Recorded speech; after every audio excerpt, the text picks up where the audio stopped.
Essa teoria é a teoria mais atualizada.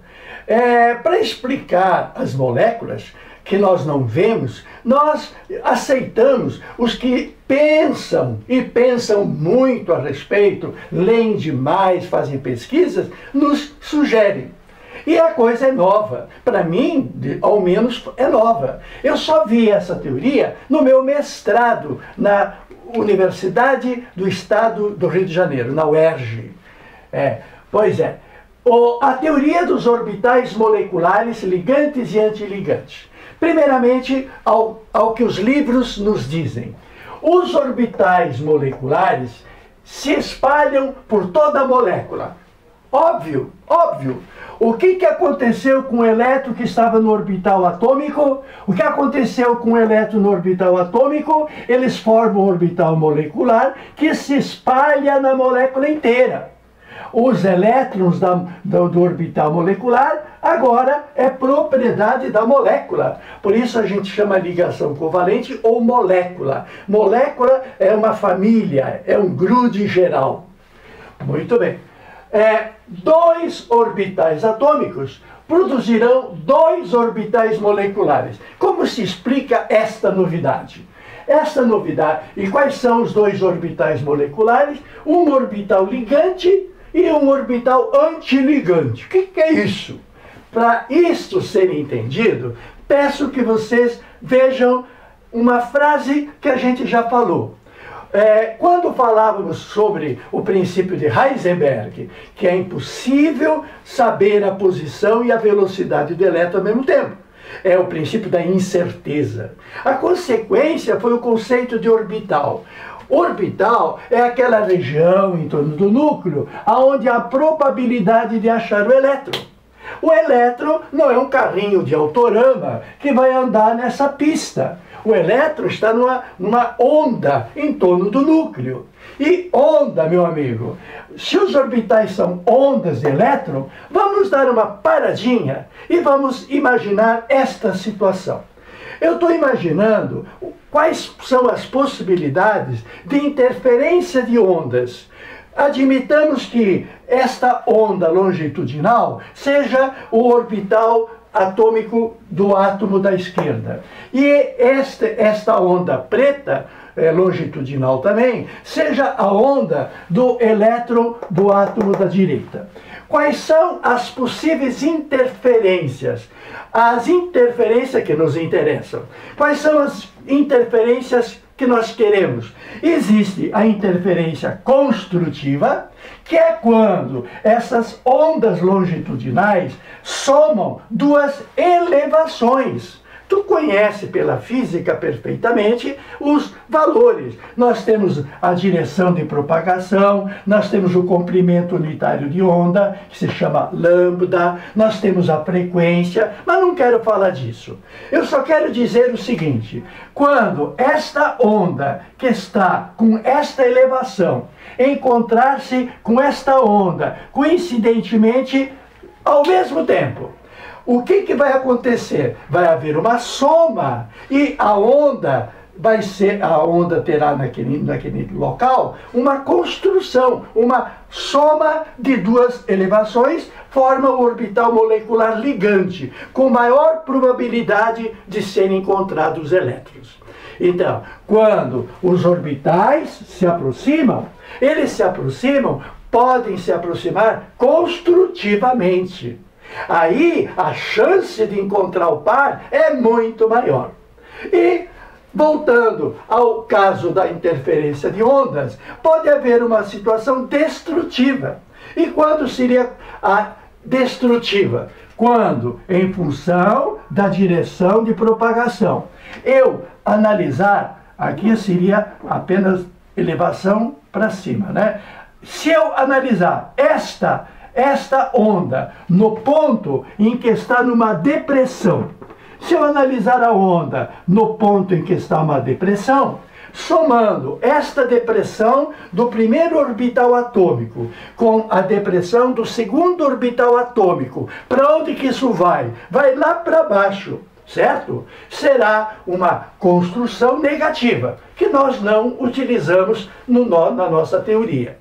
Agora, o que vai acontecer se eu fizer a soma de elevação com depressão?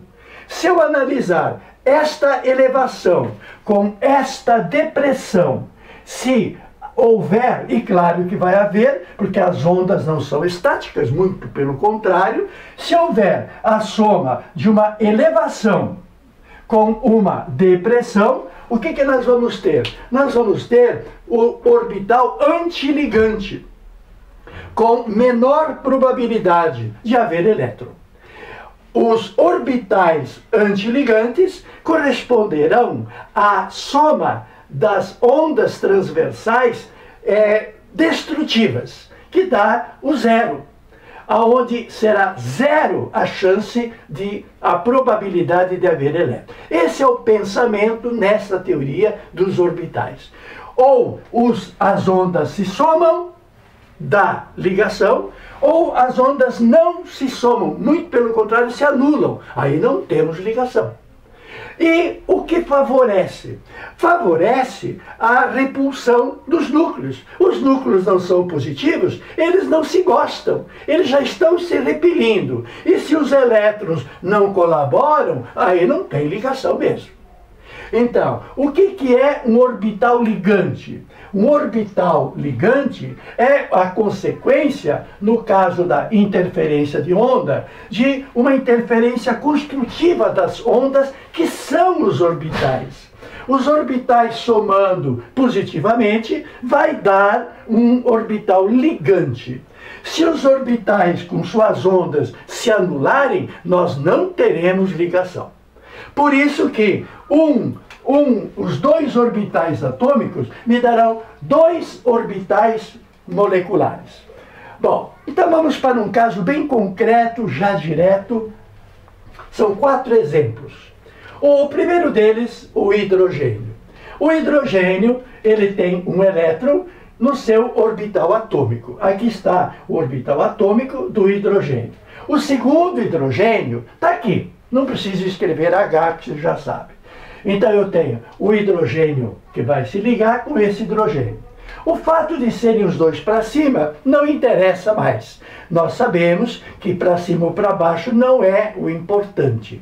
O importante é que, para ficarem juntos, eles devem ter spins contrários. O primeiro para frente, o segundo para trás. E se você quiser determinar uma identificação, o primeiro que entra no orbital é menos meio, de spin menos meio. E o segundo é mais meio. Isto é a regra. Bom, então eu tenho um elétron no orbital S do primeiro hidrogênio, um orbital atômico S no segundo orbital atômico de hidrogênio.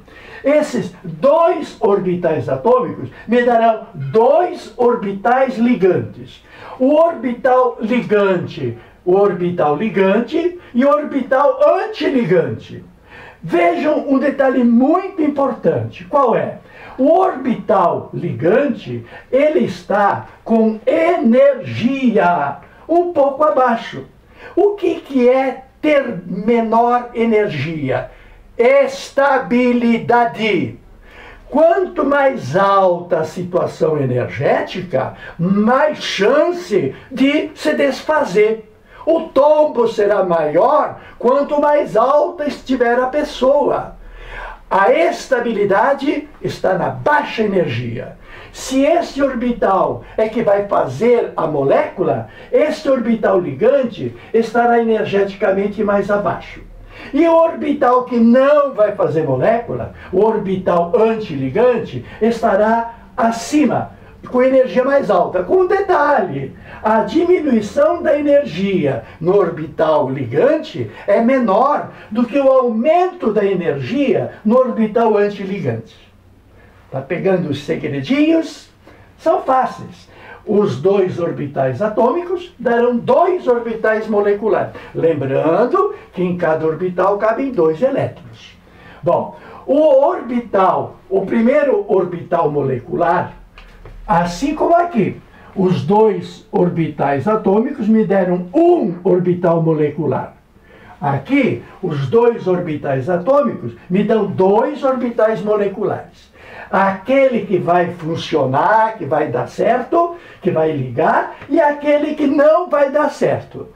Aquele orbital ligante terá energia mais baixa que os orbitais atômicos. E o orbital antiligante vai ter energia mais alta.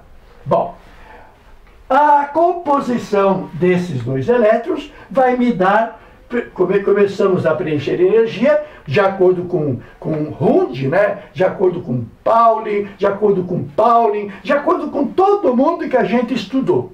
Nós temos que colocar o elétron de menor energia para maior energia. Então, aonde eu vou colocar esses dois elétrons com spins opostos? Eu estou falando do meu amigo Wolfgang Pauli. Onde vou colocar os dois elétrons com spins opostos? No orbital de energia mais baixa. Então lá vai o primeiro e o segundo. Detalhe, o spin trocou? Isso não interessa. Claro, se eles quiserem ficar juntos, tem que ter spins contrários. Autoridade do Pauli. Bom, e colocados os elétrons no orbital de menor energia, eu parto para o orbital de maior energia. Só que quando eu vou para o orbital de maior energia, não tem mais elétrons. A quantidade de elétrons acabou, não eram só dois? Pronto, acabou-se o que era doce. Então, o orbital que vai se chamar sigma ligante vai ser com dois elétrons, ou um S tem dois elétrons. E o orbital sigma, que é um orbital antiligante, que tem energia mais alta, vai levar a letra sigma e vai levar um asterisco. Então, o orbital molecular ligante é sigma. O orbital molecular antiligante é sigma estrelinha, com aquela indicação. O orbital sigma antiligante não tem elétron. Bom, aí surge uma observação. Quando que há ligação química? A ligação, efetivamente, eu vou encontrar a substância quando a ordem da ligação der número positivo acima de zero. A ordem da ligação corresponde sempre à metade dos elétrons do orbital molecular ligante menos os elétrons do orbital molecular antiligante. Vou repetir. O que é ordem da ligação? A ordem indica haver ou não efetivamente a molécula fruto da tal ligação. Como é que se calcula a ordem? No caso do hidrogênio, que é a nossa molécula, é a metade de quem? Dos elétrons ligantes subtraídos dos elétrons antiligantes. No caso do hidrogênio, eu tenho dois elétrons em orbital ligante. E o orbital antiligante não tem nada. Então, dentro do colchete, eu tenho 2 menos 0, 2. Dividido por esse 2 dá 1. Então, a ordem de ligação do hidrogênio é 1. É número significativo. Existe hidrogênio. E aí surge uma pergunta cruel. Num segundo exemplo, o hélio. Por que o hélio é gás nobre? Por quê? Por que essa história de dueto? O hélio, por que não é hélio 2? Por que a molécula de hélio é formada de um átomo só? Por que a molécula de hélio não poderia ser formada de 2 átomos? Devido à ordem da ligação. Eu vou analisar a equação de cálculo da ordem. Eu vou pegar a metade dos elétrons que estiverem nos orbitais ligantes, menos os elétrons do orbital antiligante, vou fazer a diferença dos elétrons e pegar a metade. E vou ver que vai dar 0. Então vamos devagar. O primeiro hélio é um S2. O segundo hélio é um S2. Muito bem. Eu tenho, então, como estamos falando, 2 orbitais atômicos, me dando 2 orbitais moleculares. Orbital atômico 1s, orbital atômico 1s, 2 orbitais moleculares. O orbital, como é que chama? O orbital molecular ligante, que tem energia mais baixa. Energia mais baixa significa estabilidade, certo? E 2 elétrons no orbital molecular antiligante de energia mais alta. Bom, Como eu tenho 2 elétrons no primeiro átomo, 2 elétrons no segundo átomo, eu vou distribuí-los de acordo com a ordem crescente de energia. E a ordem crescente de energia desses 4 elétrons me permite colocar 2 aqui e colocar 2 aqui. Muito bem. Então, de acordo com a teoria dos orbitais moleculares, a distribuição eletrônica do possível He2, do possível teórico hélio 2, será esta, aonde eu tenho 2 elétrons em orbitais ligantes e 2 elétrons em orbitais antiligantes. Em 2 elétrons no orbital que estabiliza a molécula e 2 elétrons com alta energia que desestabiliza a molécula. Então, a situação seria, esse orbital sigma ligante tem 2 elétrons e o orbital sigma antiligante, olha a estrelinha que ele levou, tem 2 elétrons. Esta é a situação. Existe essa molécula? Existe a molécula hélio 2? Vamos ver pela ordem da ligação. Se der positivo, tem essa molécula. Então, o hélio 2 será a metade, a ordem da ligação, será a metade, abre colchete e fecha colchete. Então, é a metade do que der aqui dentro. Quantos elétrons ligantes no orbital ligantes eu tenho? 2. Quantos elétrons eu tenho no orbital antiligante? 2. Ora, 2 menos 2 vai me dar 0. A metade de 0 é 0. Então, querido, a possível teórica molécula de hélio 2, que seria sigma 1s2, ligante, orbital ligante, e sigma antiligante, com 2 elétrons, esta molécula é inviável. É inviável.